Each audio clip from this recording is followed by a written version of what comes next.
So hi guys, நான் உங்கள் இதில் தண்டபாணி. ஸோ இன்றைக்கி வந்து நம்ம சண்டே Q&A செஷன். ஸோ உங்களுடைய கேள்விகளுக்கு என்னுடைய பதில்கள் சின்ன சின்ன கேள்விகள் தான். ஒன்று அப்படியே பார்த்துட்டே வரலாங்களா? ஓகே. அன்ரஸ்டிங் அப்படிங்கிறவங்க என்ன கேட்குறாங்கன்னா, ஃப்ரீவில் அப்படிங்கிறது உண்மை அப்படின்னு சொன்னால் ஜோதிடம் மூலயமா எப்படி நம்மளோட எதிர்காலத்தை ப்ரெடிக்ட் பண்ண முடியுது அப்படின்ட்டு நம்ம வழக்கமாக சொல்லக்கூடிய அந்த பதில் தான் பாருங்களேன். சோதிடம் அப்படிங்கிறது வந்து உங்களுக்கு முழுமையாகவே அட்டிச்சு வித்து தான் ஏன் நடக்கும் அப்படிங்கிற மாதிரி சொல்ல முடியாதுன்னு கிடையாது. அது கணித அடிப்படையிலான ஒரு கலை, சரிங்களா? நம்மளுடைய பெரியவர்கள் நமக்கு கொடுத்த கலை. ஆனால் நல்ல சோதிடம் தெரிஞ்சவர் என்ன சொல்லுவார் அப்படின்னு சொல்லும் பொழுது, இங்கே பாருங்கள், இதுபோல் கிரக அமைப்புகள் அப்படிங்கிறது இருக்குது. இந்த கிரக அமைப்புகளின்படி உங்களுடைய குணாதிசயம் அப்படிங்கிறது இந்த மாதிரி தான் நடக்கும். உங்களுடைய உடல் நலம் அப்படிங்கிறது இந்த மாதிரி தான் வேலை செய்யும். அதற்கு மாறாக நடக்கணும் அப்படின்னு சொன்னால் இதுபோல் இருக்கக்கூடிய செயல்களை செய்யுங்க அப்படின்னு சொல்லுவாங்க. அப்படின்னா என்ன?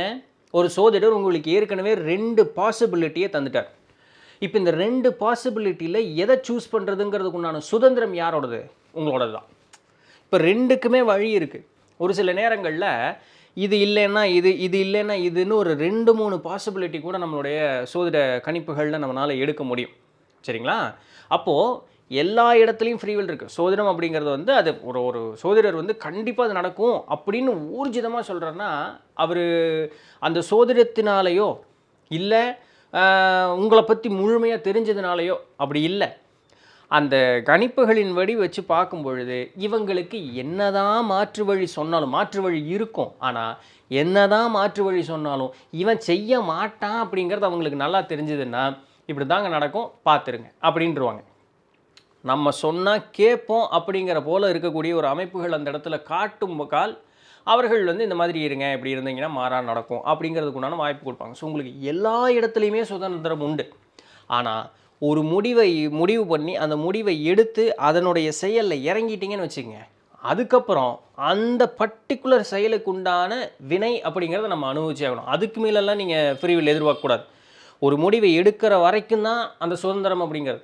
எடுத்து இறங்கிட்டோன்னா அதற்குண்டான வினையும் பூரணமாக நம்ம வந்து அனுபவிச்சே ஆகணும். ஸோ அதில் மட்டும் நீங்கள் கவனமாக இருங்க. ஸோ அதனால் சோதிடத்தில் இருக்குது அப்போ அப்படி தானா அப்படின்னு கேட்டால், சோதிடம் உங்களுக்கு அடுத்தடுத்த நிறைய பாசிபிலிட்டிஸையும் ஏற்படுத்தி கொடுக்கும் அப்படிங்கிறதையும் நல்லா புரிஞ்சுக்கணும், சரிங்களா? ஓகே. அடுத்தது மகேஸ்வரி ஆர் அவங்க என்ன கேட்குறாங்கன்னா, பித்ருசாபம் உண்மையா, அதோட காரணங்கள் என்ன, அதுக்கு என்ன பரிகாரம் பண்ணலாம் அப்படின்ட்டு. பித்ருங்கிறது யாருங்க? நம்மளுடைய மூதாதையர்கள் தான்.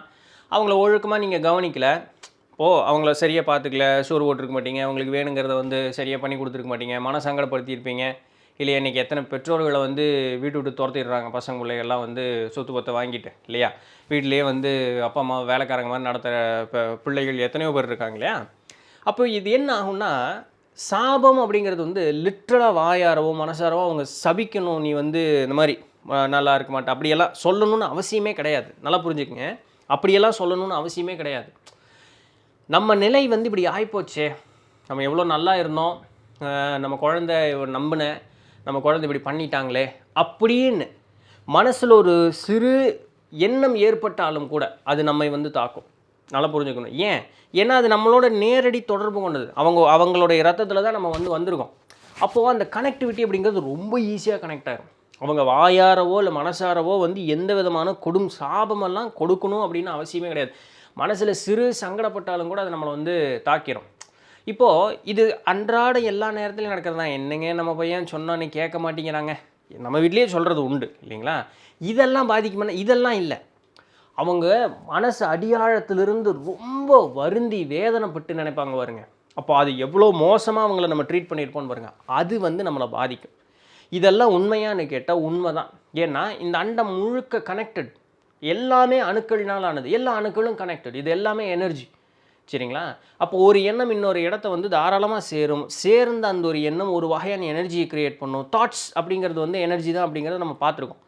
அப்போது அந்த சக்தி நம்மளோட சக்தியோடு வந்து சேரும் பொழுது வரக்கூடிய சக்தி அதிகமான பலம் கொண்டு இருக்கும் பொழுது அது நம்மை தாக்கும்.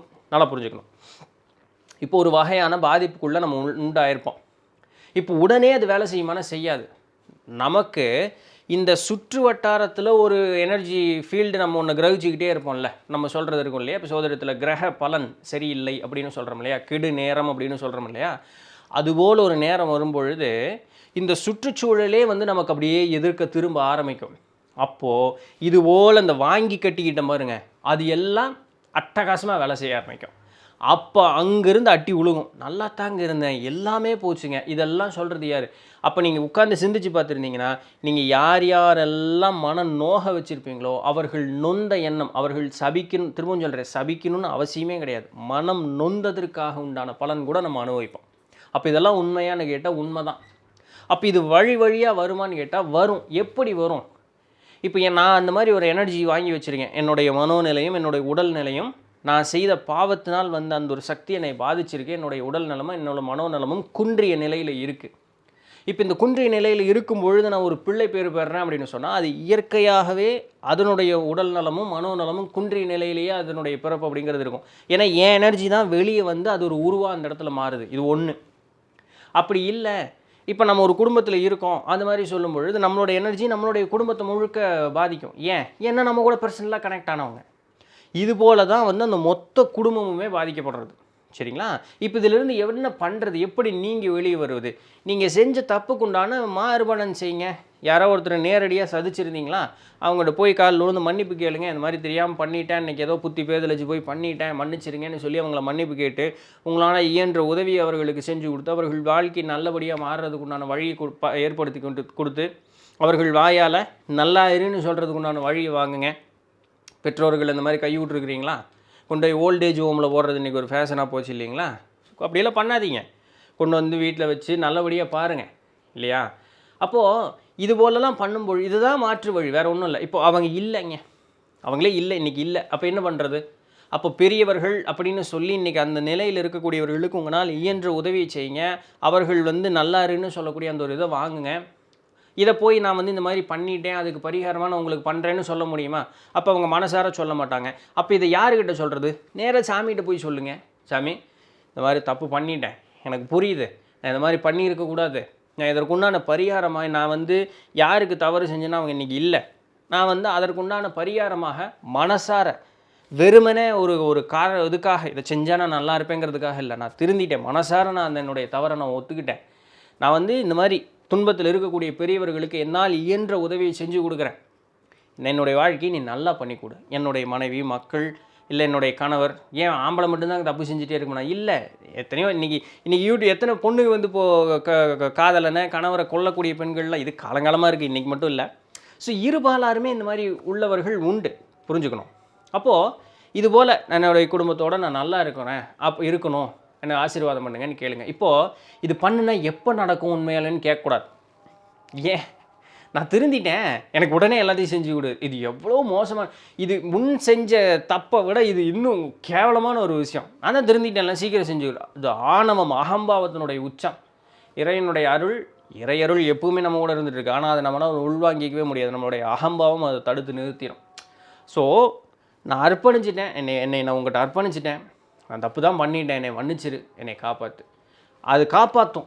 அதை விட்டுருங்க. அது எப்போ காப்பாற்றணும்னா, நான் எப்போ நல்லா இருப்பேங்கிறதெல்லாம் நம்ம அந்த முடிவுக்கு நம்ம போகவே கூடாது. ஏன்னா தப்பு செஞ்சவங்க நம்ம பேசாமல் மன்னிச்சிருன்ட்டு இருக்கணும். மன்னிப்பு என்றைக்கு வருதோ அன்றைக்கி வாங்கிக்கணும். அப்போ அது எப்போ கொடுக்கணும், எப்படி கொடுக்கணும் அப்படின்னு அந்த இறைக்கு தெரியும்.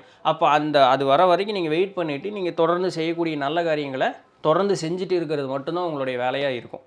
ஸோ இதனால தான் பெரியவங்க என்ன சொன்னாங்க, டேய் தப்பை செஞ்சிடாத, செஞ்சேன்னா அதனுடைய வினை பல மடங்கு அவங்ககிட்ட வந்து சேரும். அப்புறம் அதை நிவர்த்தி பண்ணுறதுக்கே உனக்கு ஆயுசு பத்தாதுன்னு பெரியவங்க சொல்கிறதுக்குண்டான காரணம் இது தான்.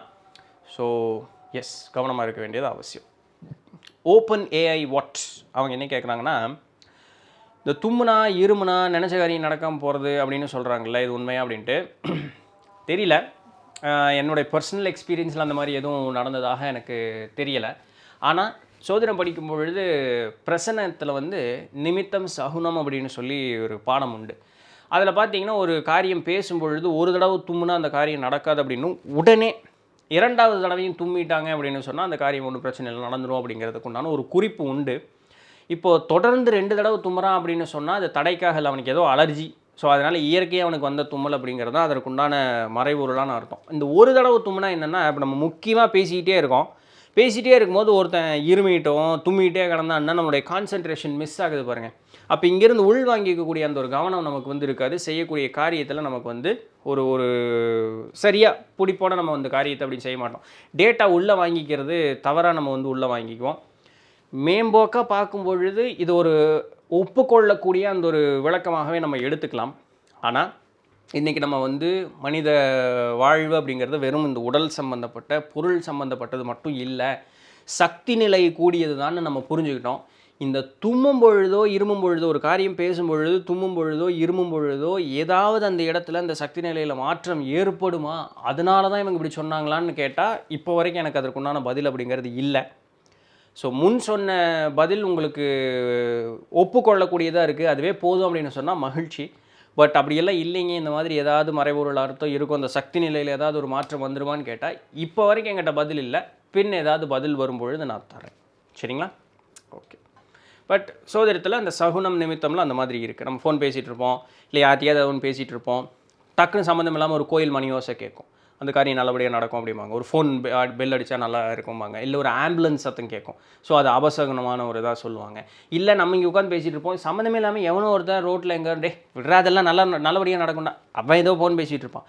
அது நமக்கு வந்து இறை உணர்த்திய சகுனம் நிமித்தமாக சொல்லுவாங்க. இயற்கை நமக்கு கொடுக்கக்கூடிய அந்த ஒரு குறிகளாக சொல்வார்கள். இதெல்லாம் பெரியவர்கள் முந்தைய காலங்களில் ரொம்ப உன்னிப்பாக கவனித்தாங்க. அதன்படி பண்ணும்பொழுது அவர்களுடைய வாழ்க்கையும் நல்லபடியாகவே இருந்ததாகவும் அப்படி தான் நமக்கு சொல்லி கொடுத்துட்டு வந்தாங்க. இன்றைக்கி ரொம்ப நம்ம சயின்ஸ் பேசுகிறதுனால இதுக்குள்ள இருக்கக்கூடிய இம்பார்ட்டன்ஸை விட்டுறோம். முயற்சி செஞ்சு தான் பார்ப்போமே, இல்லைங்களா? இந்த மாதிரி சகுன நிமித்தம் சுற்றி இருக்கக்கூடியதை கவனிக்கிறது, கேட்குறது, இது எல்லாத்தையுமே நம்ம கவனித்து தான் பார்ப்போமே.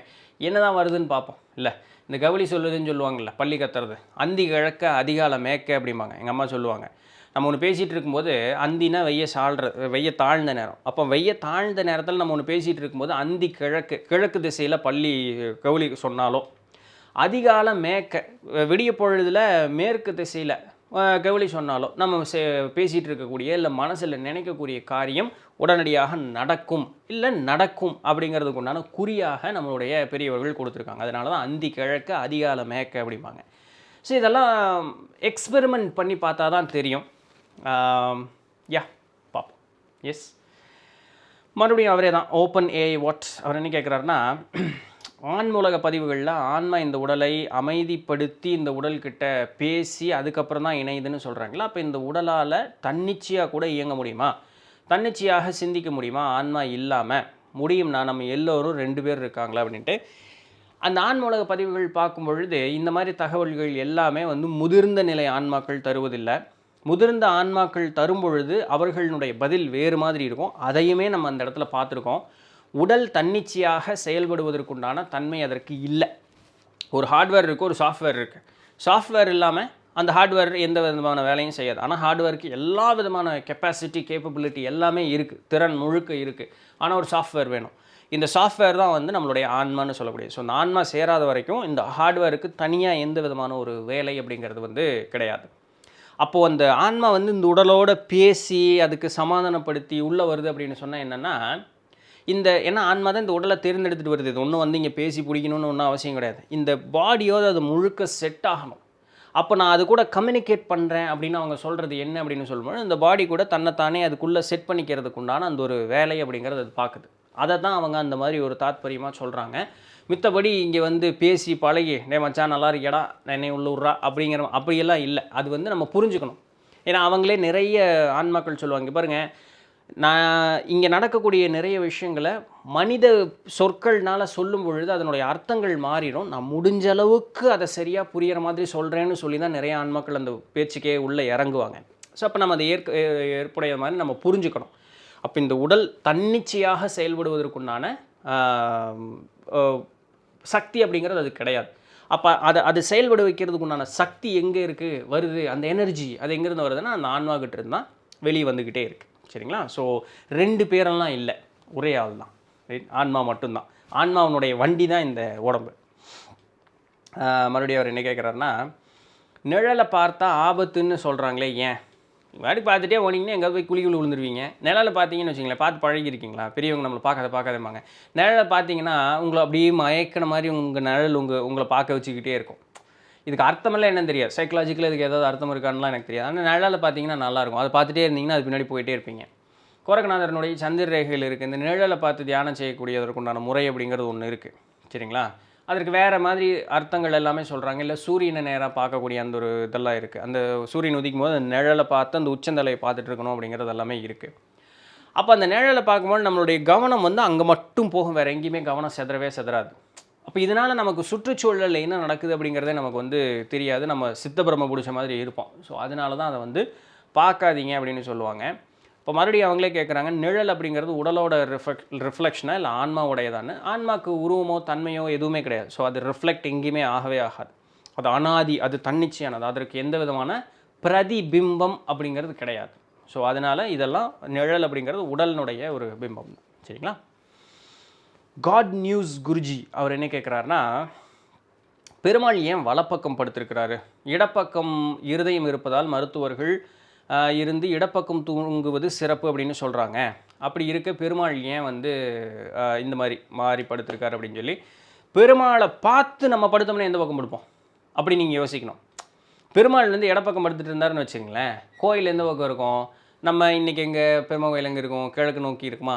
ஒரு வேளை தப்பாக சொன்னோம்னா கிழக்கு வடக்கு இது 2 தடவை ஏதோ ஒன்று இருக்கும். அதனுடைய ஆப்போசிட் சைடு போகும். வழக்கமாக நம்ம அந்த ஆப்போசிட் சைடில் போய் கும்பிட்றது வழக்கம் கிடையாது. அப்போ பெருமாள் அந்த சிலையை வந்து வலப்பக்கம் படுத்த மாதிரி வச்சா தான் நாம் பெருமாளை போய் பார்க்கும்போது எப்படி இருப்போம், இப்படி இடப்பக்கம் வச்சு படுத்த மாதிரி நம்ம வந்து பார்ப்போம். ஸோ ஆட்டோமேட்டிக்காக நம்ம வந்து இடப்பக்கம் வச்சு படுத்த மாதிரி அதற்கு உண்டான அந்த ஒரு இடம் அப்படிங்கிறதுக்கு நம்ம போயிடுவோம். தவிர இந்த இடப்பக்கம் படுப்பது அப்படிங்கிறது மருத்துவர்கள் இன்றைக்கி சொன்னால், இப்போ நெட்டில் போய் பார்த்தீங்கன்னா why do we have to sleep அந்த ரைட் சைடு. ஆக்சுவலாக இது ஆண்கள் இடப்பக்கமும் பெண்கள் வலப்பக்கமும் ஒரு கழிச்சு படுக்கணும் அப்படின்னு சொல்லுவாங்க.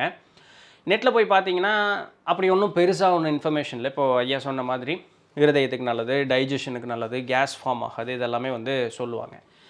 ஸோ அறிவியல் இன்னும் இதற்கு வந்து இதுதான் அப்படின்னு ஊர்ஜிதப்படுத்தலை இருக்கலாம். ஏன்னா எனக்கு தெரிஞ்சது நான் சொல்கிறேன் அப்படிங்கிற மாதிரி அறிவியல் சொல்லி வச்சுருக்கு.